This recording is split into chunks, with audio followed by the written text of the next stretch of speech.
আসসালামু আলাইকুম ওয়া রাহমাতুল্লাহি ওয়া বারাকাতুহু। আলহামদুলিল্লাহি রাব্বিল আলামিন। আসসালাতু আসসালামু আলা রাসূলিহিল কারীম, আম্মা বাদ।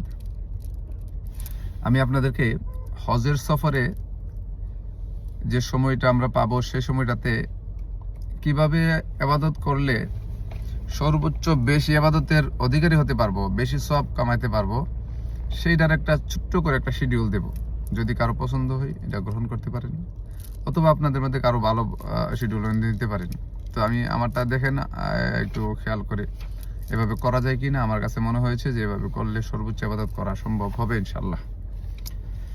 তো সর্বপ্রথম আমরা যেটা করব সেটা হচ্ছে ইবাদত শুরু করব রাতের 1:30 থেকে 2টার ভিতরে। আমি ঘুম থেকে উঠবো 1:30 থেকে 2টার ভিতরে। ওই সময়টাতে গিয়ে আমি ফজরের আগ পর্যন্ত তাহাজ্জুদের নামাজ পড়বো।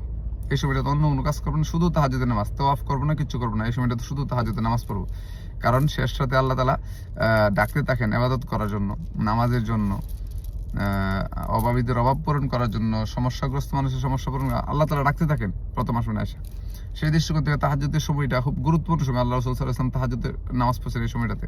তাহলে আমরা এই সময়টা ফজরের আগ পর্যন্ত তাহাজ্জুদের নামাজ পড়ে কাটাবো। তারপরে ফজর নামাজ পড়বো। ফজর সুন্নত নফল পড়ার পরে, ফজর ফরজ পড়ার পর আমি ওই জায়গায় অবস্থান করব ততক্ষণ যতক্ষণ পর্যন্ত এশরাকের সময় না হয়। তো এই সময়টাতে আমরা কোরআন তেলাওয়াত করব।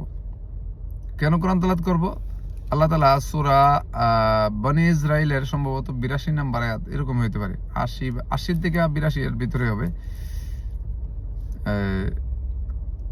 আল্লাহ বলছে যে ফজরের তেলাওয়াত আল্লাহ তাআলা মনোযোগ সহকারে শুনেন। সুবহানাল্লাহ। আল্লাহ তাআলা মনোনিবেশ করেন বান্দার ফজরের তেলাওয়াত যেন করে। তো আল্লাহ যদি মনোনিবেশ করেন, এর অর্থ হচ্ছে ফজরের তেলাওয়াতের গুরুত্ব অনেক বেশি। এই জন্য ফজরের উপর এশরাক পর্যন্ত আমি তেলাওয়াত করব।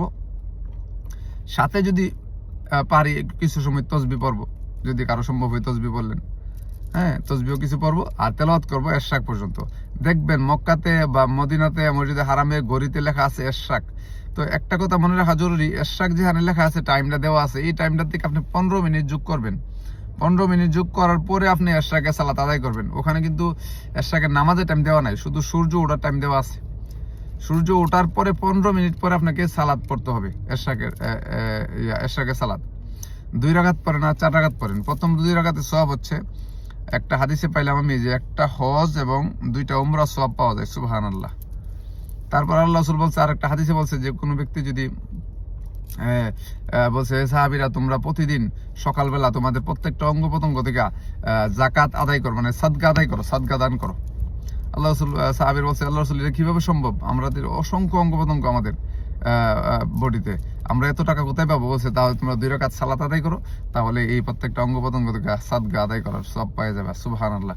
তাইলে আরো 2 রাকাত সালাত আদায় করতে পারেন, তো এই সওয়াবের অধিকারী হয়ে যাচ্ছে আমাদের। হ্যাঁ, আরো অনেকগুলি সওয়াব আছে। তাহলে আমরা কমসে কম 4 রাকাত সালাত আদায় করবো এশরাকের। হ্যাঁ, 2 রাকাত 4 রাকাত সালাত আদায় করে আমরা সিধা বাসায় এসে পড়বো। ওখানে আর ওই সকালবেলা টাইমটা আমরা করবো না, আর লেট করবো না। সকালবেলা টাইমটা লেট করবো না। সকালবেলা প্রচুর মানে থাকে। আর যদি কারো সম্ভব হয় একটা তোয়াফ করলে করতে পারেন, যদি কারো সম্ভব হয়, পসিবল হয়। আদারওয়াইজ আপনি বাসায় এসে পড়েন এশরাক পইরা। বাসায় এসে একটা লম্বা টাইম একটা ঘুম দেন, একেবারে জোহরের আগে। জোহরের যে সালাদ টাইম দেওয়া থাকবে ওই টাইমের আগে ঘুম থেকে উঠবেন, যাতে গোসল করে ফ্রেশ হইয়া গোসল করে আপনি জোহরের সালাতে চলে যেতে পারেন।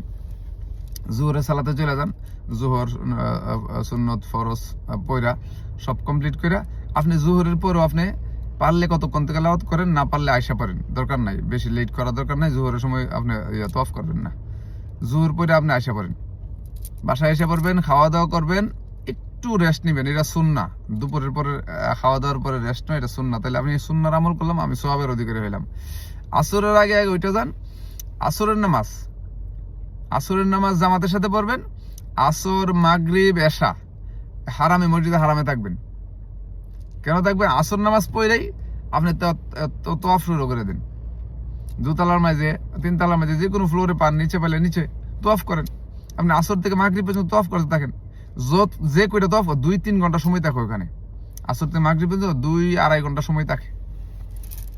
তাইলে আপনি যে কয়টা তওয়াফ করতে পারেন, 7 চক্কর, প্রত্যেক 7 চক্করে একটা তওয়াফ হয়। তওয়াফ অবস্থায় আপনি দোয়া করতে থাকেন। বাংলায় দোয়া করেন, যা মনে চা মুখ দিয়ে যার জন্য দোয়া আসে তার জন্য দোয়া করতে থাকেন সারাক্ষণ, তোয়াফ করতে থাকেন আর দোয়া করতে 7 চক্র, প্রত্যেক 7 চক্রে এক তোয়াফ করে আপনি 2 রাকাত নামাজ পড়েন, আল্লাহর কাছে দোয়া করেন, মনের চাহিদাগুলো আল্লাহর কাছে বলেন, প্রত্যেক মানে তোয়াফের পরে দোয়া করবেন, আর তোয়াফ অবস্থায় দোয়া করবেন। তোয়াফ অবস্থায় দোয়া সবচেয়ে বেশি কবুল হয়। আসরের পরে যদি কোনো নামাজের কোনো সুযোগ নাই, আপনি নামাজ পড়ার দরকার নাই, আসরের পরে নামাজ নেই মাগরিব পর্যন্ত, এই জন্য বেশি বেশি করে ওই সময়টাতে তোয়াফ করেন, যে করে 2টা পারেন 3টা পারেন যতটা পারেন তোয়াফ করতে থাকেন, ওই সময়টা খালি তোয়াফে কাটেন। কারণ হারাম শরীফের তোয়াফের জায়গাটা এমন একটা জায়গা, এমন একটা সময়, এমন একটা প্লেস, পৃথিবীতে কোথাও হাঁটলে সোয়াব হয় না, সুবহানাল্লাহ। এখানে হাঁটলে নামাজের মতো সোয়াব হয়। আর তোয়াফ হচ্ছে একটা মানে সর্বোচ্চ লেভেলের একটা ইবাদত আল্লাহর হারামের পাশে। আর কোথাও দিয়ে ইবাদত করার সুযোগ নাই, তো বেশি বেশি করে তোয়াফ করেন, এই সময়টা শুধু তোয়াফে কাটান আসর থেকে মাগরিব পর্যন্ত। মাগরিবের সময় হয়েছে, আপনি মাগরিবের সালাত আদায় করেন, মাগরিবের সালাত আদায় করার পরে আপনি কিছু সালাত আদায় করেন আবার এশার পর্যন্ত। এশার পর্যন্ত আপনি ওই জায়গায় অবস্থান করেন, কিছু সালাত আদায় করেন মাগরিবের পরে। তো কিছু সালাত আদায় করে যদি সম্ভব হয় একটা তোয়াফ করেন, কারণ সময়টা খুব সংক্ষিপ্ত, 1 ঘন্টা সময় পাবেন মাগরিবের পর থেকে আসার পর্যন্ত সালাত আদায় করা। যদি সম্ভব একটা তোয়াফ করেন, অথবা কতক্ষণ সালাত আদায় করেন মাগরিবের পরে। এই সময়টা খুব সালাতের অনেক হাদিসে, অনেক আইম্মা মুস্তাহিদগণ, অনেক সালফে সালিহিনগণ দেখলাম যে মাগরিবের পর থেকে বলতেছে মানে কিয়ামুল লাইলে সওয়াব পাওয়া যায়। তাইলে মাগরিবের পর থেকে যদি এত সওয়াব পাওয়া যায়, তাহলে মাগরিবের পরে আসার পর্যন্ত আমি সালাত আদায় করবো, যতটুকু পারি লম্বা লম্বা সালাত আদায় করবো, লম্বা সেজদা দিব, রুকু করবো। এই সময়টাতে শুধু সালাত আদায় করেন, আর পারলে একটা তোয়াফ করেন। তারপরে আপনি এশার নামাজ পড়বেন, এশার ফরজ পড়বেন, সুন্নত পড়বেন, শেষ। তাহাজ্জুদ পড়বেন না, তাহাজ্জুদ আর ইয়া পড়বেন না, বেতের পড়বেন না। বেতের না পইরা এশার পইরা লেট করবেন না। আর এশার পইরা সিধা বাসায় এসে পড়বেন, আইসা খাওয়া দাওয়া করবেন, খাওয়া দাওয়া করে ডাইরেক্ট বিছনায় চলে যাবেন। আদারওয়াইজ আপনি আবার তাহাজ্জুদের নামাজ পড়তে পারবেন না যদি লেট করেন। এশার পরে কোনো গল্প গুজব হবে না, কথা হবে না, কারোর সাথে আড্ডা হবে না, এবং লেট হবে না। এশার পরে তোয়াফ করবেন না। এশারের পরে শুধু ডাইরেক্ট বাসায় এসে পড়বেন, বাসায় এসে খাওয়া দাওয়া করে একবারে ঘুমে চলে যাবেন। ঘুমাইলে এরপর আপনি তাহলে 1টা-1:30 বাজে উঠতে পারবেন, আরামসে রিল্যাক্স করতে পারবেন। যদি এই শিডিউল মেনটেন করে চলেন, তাহলে আপনি সর্বোচ্চ ইবাদত করতে পারবেন, সম্ভব, পসিবল, আমি যেভাবে বললাম। আর হাঁটা চলাফেরা করতে আপনি দুরূদ গুলি পড়বেন বেশি বেশি করে, আর ইস্তেগফার করবেন। যখন নাকি আপনি হোটেলে আসবেন যাইবেন, চলাফেরা করতে করতে বেশি বেশি করে ইস্তেগফার দুরূদ পড়বেন, বেশি করে ইস্তেগফার দুরূদ। ইস্তেগফার তো লাজিম, এবং দুরূদ এটা ছাড়বেনই না একবারে, যেখানেই থাকেন। তো এইভাবে যদি ইবাদত করেন, তাহলে আপনি সুস্থ থাকবেন, আপনি রেস্টও হবে, প্লাস আপনি সর্বোচ্চ ইবাদত আপনি এখান থেকে করে আসতে পারবেন। আর একটা সতর্কবার্তা হচ্ছে, কোনো ফরজ নামাজ যেন বাদ না যায় ওখানে।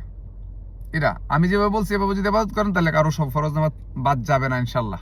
প্রত্যেকটা ফরজ নামাজ আদায় করতে পারেন, আপনি সালাত আদায় হবে, নফল ইবাদত হবে, তাহাজ্জুদ হবে, ইশরাক হবে, কোরআন তেলাওয়াত হবে, তোয়াফ হবে ইনশাল্লাহ। এভাবে ইবাদত করতে থাকেন। আসসালামু আলাইকুম ওয়া রাহমাতুল্লাহি ওয়া বারাকাতুহু।